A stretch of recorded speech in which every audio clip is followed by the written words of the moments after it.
Hi everyone, today we're making cheesy bacon muffins. I've already started getting out my ingredients and some of my equipment. Before we start cooking, I need to make sure my hair is up. I've got on a clean apron, I've removed my jewellery and I've washed my hands for at least 20 seconds with hot soapy water. So let's go ahead and do that.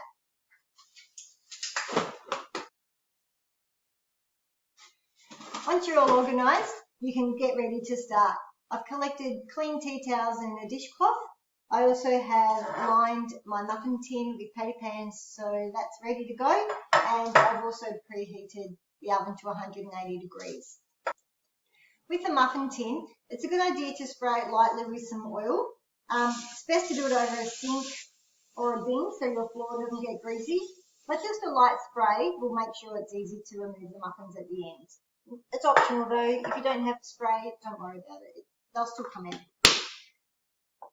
Now with the ingredients, what you need is 4 bacon rashers. I'm actually using 5 because they're quite small. You need half an onion, a garlic clove, some self-raising flour. If you don't have self-raising flour, you can use 1 cup of plain flour and 1 teaspoon of baking powder. We'll do the same thing.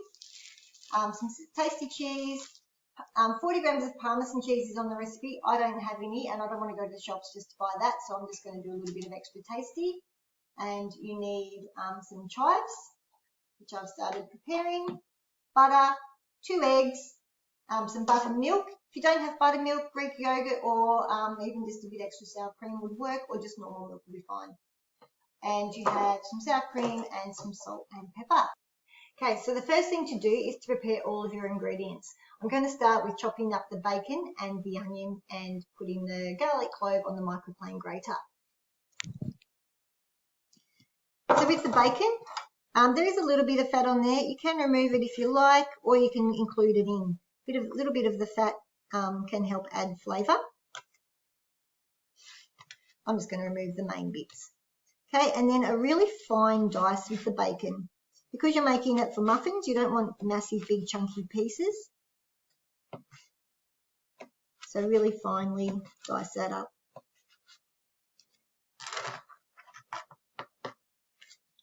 I've got 2 piled here, and then on the other pile I've got 3.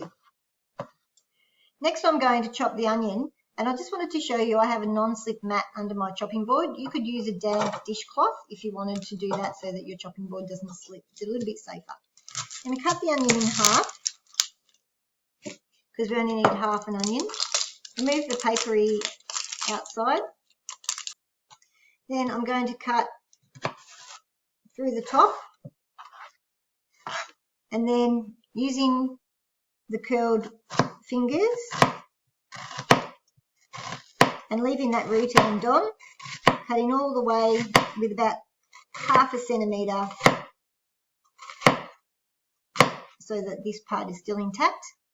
Then holding it all together, nice fine dice, come back the other way.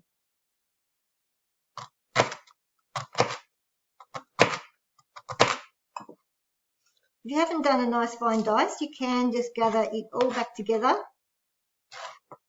and run the knife through it. If you're getting a few little bits like that, just pick them out. Always cut away from yourself. Then with the second one, do the same.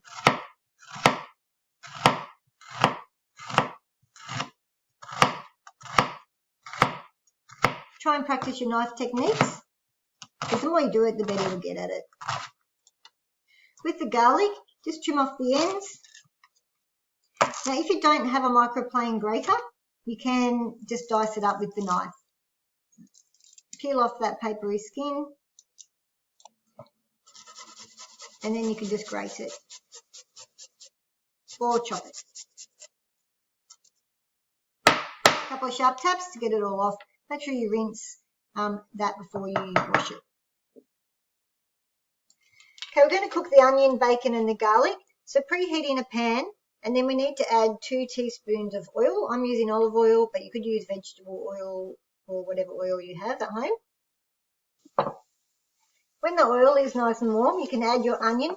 I'm just sauteing it first for a minute or so before I add the bacon. Sauteing just means to lightly fry. So you don't want it so hot that it's spitting and burning. You want the onion to become translucent and soft. So add the bacon and then the garlic. And you cook that for 2 to 3 minutes on a medium to low heat until it's cooked through. Just remember when you have something cooking on the stove to not walk away from it. Just keep an eye on it and just stir it every now and then. Once it's ready, turn it off and transfer it into a bowl so that it can cool a little bit before we use it for the next stage.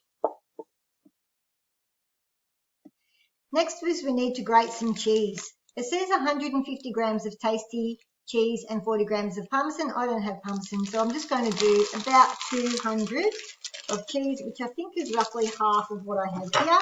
So I'm just going to cut that and weigh it. Make sure your tare is on 0. 186. I think that will be fine. Using the large side of the grater, having a chopping board and pushing firmly down on the grater so it can't move around. Bit of pressure on the cheese and you just grate the cheese. Be careful as it gets closer to your fingers, just move your fingers back out of the way.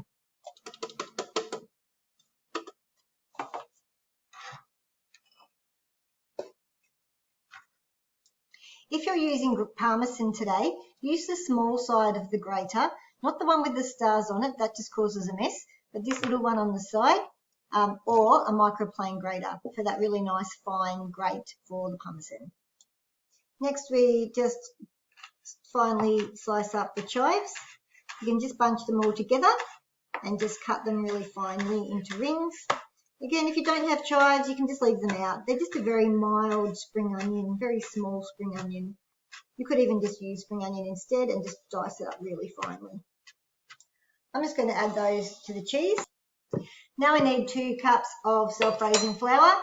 Dig in with your 1 cup measurement so it's overflowing. Tap it to knock air pockets out, level it off and straight into your large bowl with your sifter sitting in it.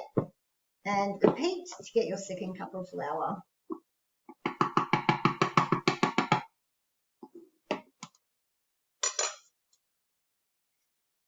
Sift the flour to help aerate and to remove lumps. Then you can add the bacon mixture.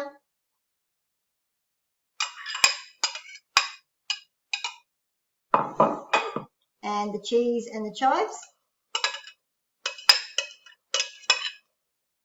And just stir that through.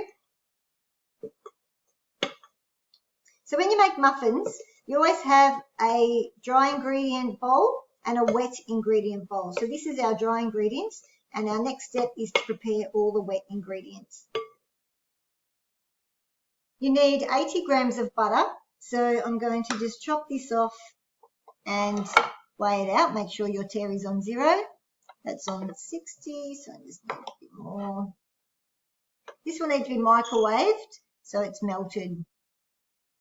88, a bit too much. 82, that's pretty good. Cover your little bowl or jug, oopsie daisies, with Glad wrap and pop it in the microwave for about 30 seconds until it's melted.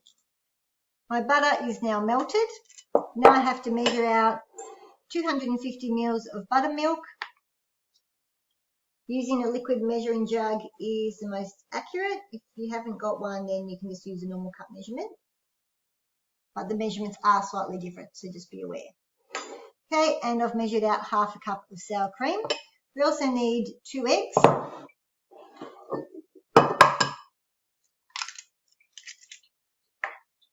Crack them in a bowl and then whisk them with a fork to break them up and combine them.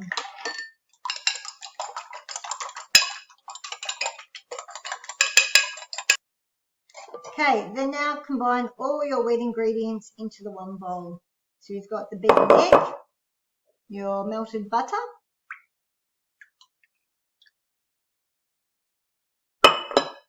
buttermilk,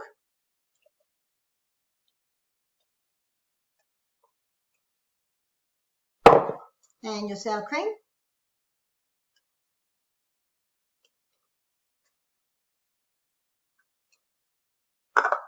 and then use a whisk to combine it all, particularly the sour cream, which is a bit thicker. So you want to just small circles and beat that till it's nice and smooth.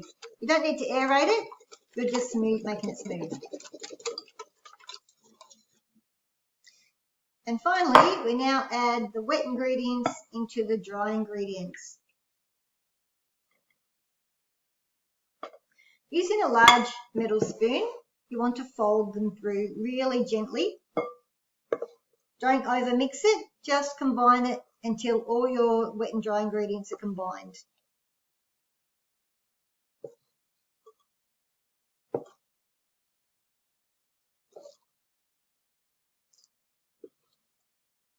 Okay, this is really quick, only about 30 seconds of mixing. Now we put the mixture into the patty pans. Use 2 spoons, and even though it'll look like your patty pans are quite full, you can use up all your mixture. So all the filling is in the patty pans now, and as you can see, they're quite full. It won't matter, they won't overflow. I have a little bit of grated tasty cheese. If you have parmesan, use parmesan, and just a little bit on top of each one.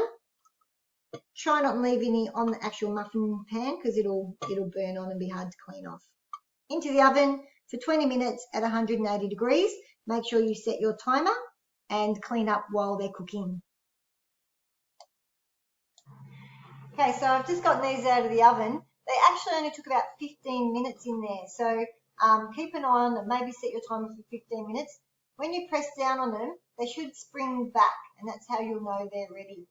I'll let them cool for 5 minutes in the tin, and then you can take them out and put them on a cooling rack. They'll be really nice eaten when they're quite warm. These cheesy bacon muffins would be perfect for breakfast or morning tea when you're at school, or in the afternoon for sport if you need a snack after school that will keep you going. High in protein, high in carbohydrates, and low in sugar, so a perfect snack. Have a great day, everyone, and happy cooking.